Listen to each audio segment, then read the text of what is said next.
Good news to mga kababayan, good news para sa Bangag na Lipunan. Oh, napakagandang balita nito mga kababayan. Pero bago yan, mag-ano muna tayo, mag-umpisa muna tayo dito.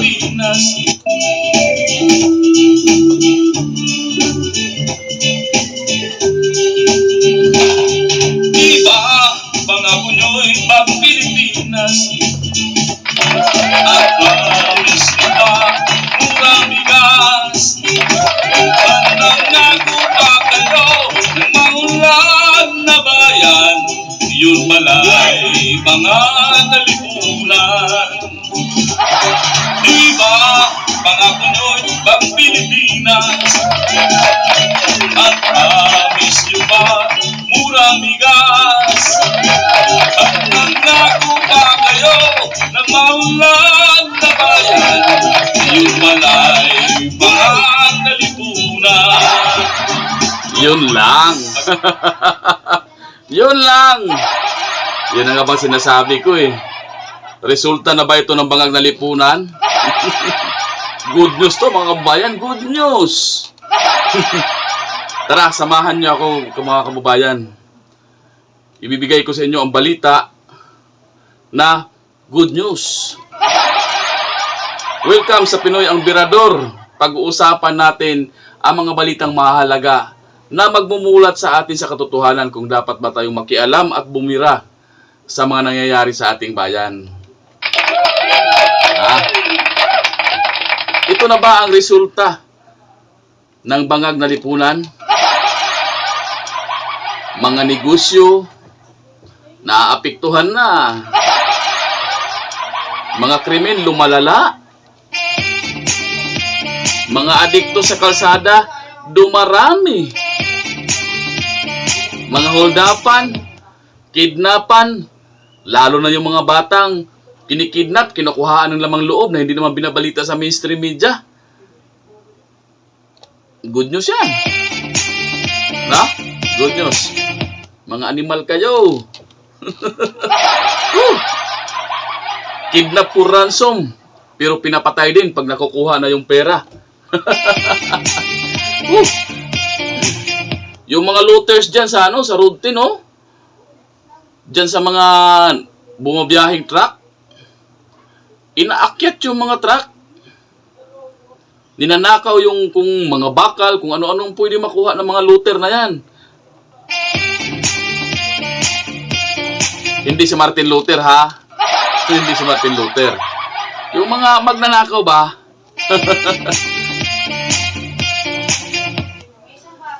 Dahil sa Bangag na Lipunan, mga negosyo ay unti-unting nagbabagsakan tulad nitong GMA. Napakalaki.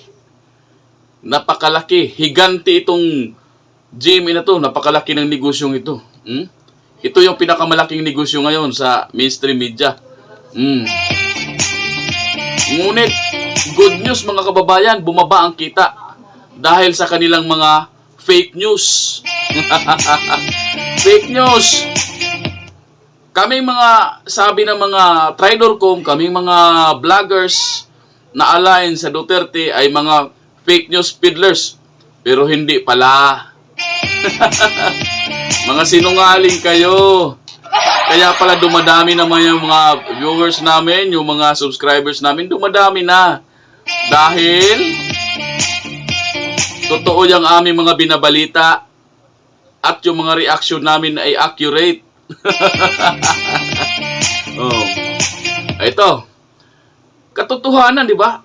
Imbis na itong GMA, dahil sa kanyang pagiging bias, dahil sa kanyang pagiging fake news peddler, bumaba yung kita niya sa kabila ng papalapit na ang eleksyon. Marami yung mga nagpapa-advertise. Mga malalaking negosyo na to. Pero naapektuhan pa rin dahil sa gobyernong Bangag na hindi inaalintana ang kalagayan ng mga mamamayang nasa paanan. Hindi sinasagot ang mga katanungan at pangangailangan ng mga mamayan. Yan ang bangag na lipunan. Tara, pag-usapan natin yan. Ngunit bago yan, kung bago lang kayo dito sa ating channel, at di pa kayo nakapag-subscribe, mag-subscribe na kayo. At isama niyo na rin po ang bell button para lagi kayong updated sa mga balita at mga kaganapan dito sa ating channel. At huwag na rin kalimutang mag-share at mag-like. Okay, tara na. Ano pa bang ating hihintayin? Bibirahin ko na to. Baka maunahan pa ako ng ibang mga siraulo. Iba, pangako nyo'y bagong Pilipinas. At promise nyo ba, murang bigas? At nangako pa kayo ng maunlad na bayan. Yun pala'y bangag na lipunan. Dahil sa bangag na lipunan. Alright, narito ang balita. Goson, Duabec, Jimenez led GMA post 35% profit decline despite fourth quarter political ad boost. No?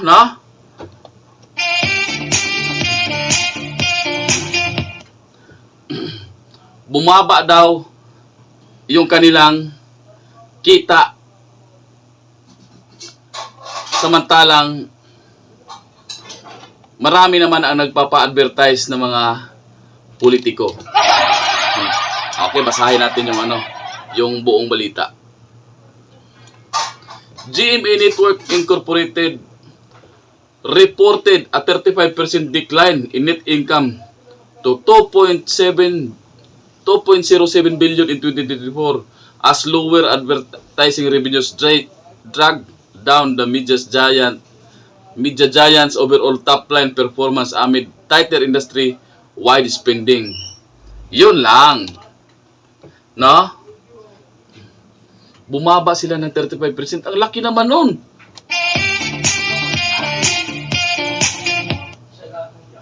Grabe, no? 2.07 billion ang kinita nila noong 2024. Sige nga. 2.07. The country's largest broadcast network saw its consolidated revenues slip by 6% to 17.5 billion as advertising income, which accounts for 92% of the company's total revenues, fell 5% to 16.2 billion. Yun lang. From 17.5 billion, bumaba sila ng 16.2 billion. Yan ang resulta ng bangag na lipunan. Paano kasi kayo? Mga bias kasi kayo. Ayaw nyo magbalita ng tungkol sa kay dating Pangulong Rodrigo Duterte at sa mga nangyayari at mga kaganapan ng mga Pilipinong nagmamahal kay Pangulong Duterte. Puro kayo pag sira, samantalang alam nyo naman na si dating Pangulong Duterte ay mahal na mahal ng taong bayan. Ito pa. Earnings before interest, taxes, depreciation, and amortization likewise took a hit, decreasing 17% to 5.23 billion from 6.33 billion in 2023. Wow! 1.1 billion ang binaba. Na. Oo pala. No. Yung kikitain nila dapat sa sa interest, taxes, depreciation, amortization. Bumaba din ng 1.1% ng 1.1 billion. The decline in revenue came despite an uptick in the last quarter for the year due to political advocacies ahead of 2025 midterm election. Yun nga. Ang dami na ng ang dami na ng mga nagpapa-advertise. Last year pa, ng fourth quarter ng taong 2024. Dami nun. Pero bakit bumaba? Isa lang sagot niyan. Dahil mga sinungaling kayo. Mga sinungaling kayo. Umpisa na yan dahil sa inyong pagiging mga sinungaling. Dapat ang kilikin natin mga kababayan, huwag na kayong manood ng GMA7. Bakit? GMA7 lang ba ang magandang panoorin? Mas magandang panoorin dito sa sa YouTube, sa Facebook, kumpleto naman eh. Marami kayong mapapanood sa YouTube, sa Facebook, sa X, sa TikTok, marami naman kayong mapapanooran. Huwag na kayong manood dyan sa GMA, sa mga mainstream media na yan, yung ibagsak natin yung mga hinayupak na yan. Dahil mga buang yung mga yan eh. Kita nyo, hindi nila binabalita kung ano nangyayari sa Pilipinas ngayon? Kahirapan, lumalala. 63% ang mga naghihirap pero hindi binabalita ng mga hinayupak na yan, mga mainstream media na yan. Ano ang binabalita nila? Yung maganda daw nagagawa ni Pangulong Bangag. Wala naman nakikita magandang nagawa si Pangulong Bangag Kaya ayan, sabi pa ng mga Bisaya, ang gaba dili gyud magsaba. Sana tuloy-tuloy na yan, GMA. Sana tuloy-tuloy na yan. Tuloy-tuloy na yan para malaman nyo na yung pinagagawa nyo sa mga taong bayan. Nakikipagtulungan kayo sa gobyerno sa panggigipit sa taong bayan. Yan GMA's flagship free-to-air channel, GMA7, remain the dominant contributor to the company's revenue stream, but also bore the brunt of the revenue decline. Tama lang yan. Radio operations saw a 5% dip overall as gains from Barangay LS 97.1 and the provincial FM stations were offset by the weaker performance of AM station Super Radio DCWB 594 kHz. Magandang balita yan mga kababayan. Meanwhile, regional TV operations outperformed expectations with 9% revenue increase year on year. Pero anong nangyari?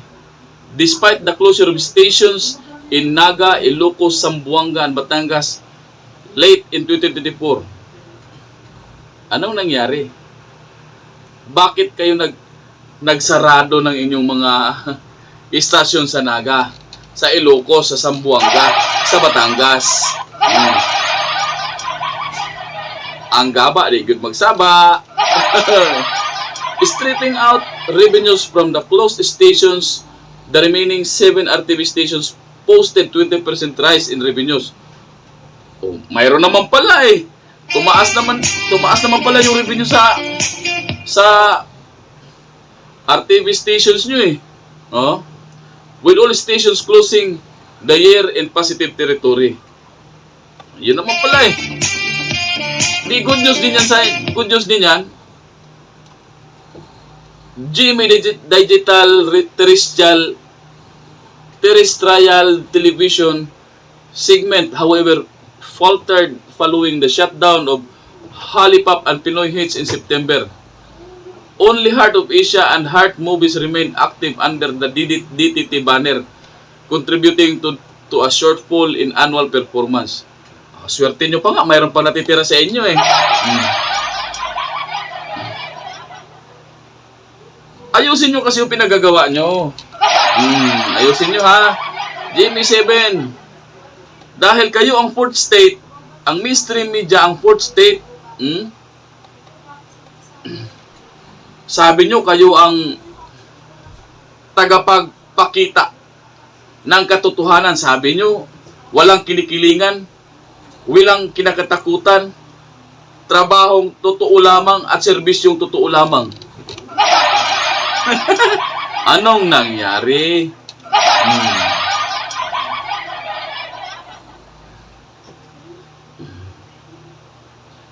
Sales from GMA's international channels, GMA Pinoy TV, Live TV, and News TV fell 7% year-on-year. Wow! Malaki to, 7%. Primarily due to continued decline in Pinoy TV subscriptions. Good news nga! Good news nga! Dahil hindi na kayo nagbabalita ng tama. Sabi nyo, nagbabalita kayo ng tama. Pero bakit kayo ang nagbibigay ng totoong fake news? Ayan, maganda yan. Maganda yung ginagawa nyo. Dapat yung 7% na bumaba, maging 70% yan. Para maturuan kayo ng leksyon. No? Total naman, mga mayayaman naman yung mga founder niyan. Yung si Guso, mayaman naman yan eh. However, the launch of the GMA Pinoy Bundle on ABS-CBN's I1TFC platform in July was a notable milestone, signaling efforts to broaden and reach of Kapuso content overseas. Mayroon naman palang magandang nangyayari.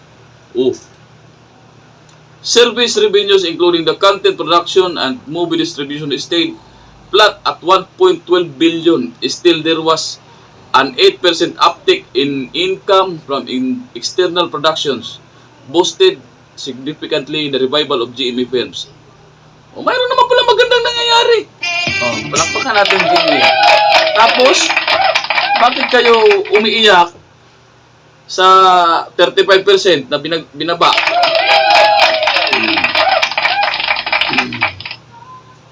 However, sale of goods tumbled 36% to 199 million from 312 million in 2023. Laki na talaga. Driven by a sharp drop in a Purnabox sale. Laki nga talaga ng binaba, no? Very good. 36%. Very good. With the 2025 bringing the national midterm elections and signs of improving and ad spending, the network is cautiously optimistic about a potential rebound. However, baka makabawi naman kayo nitong 2025, no? Huwag kayong mawala ng pag-asa na kayo ay umangat muli. Pero sana naman maging leksyon na yan sa inyo, no?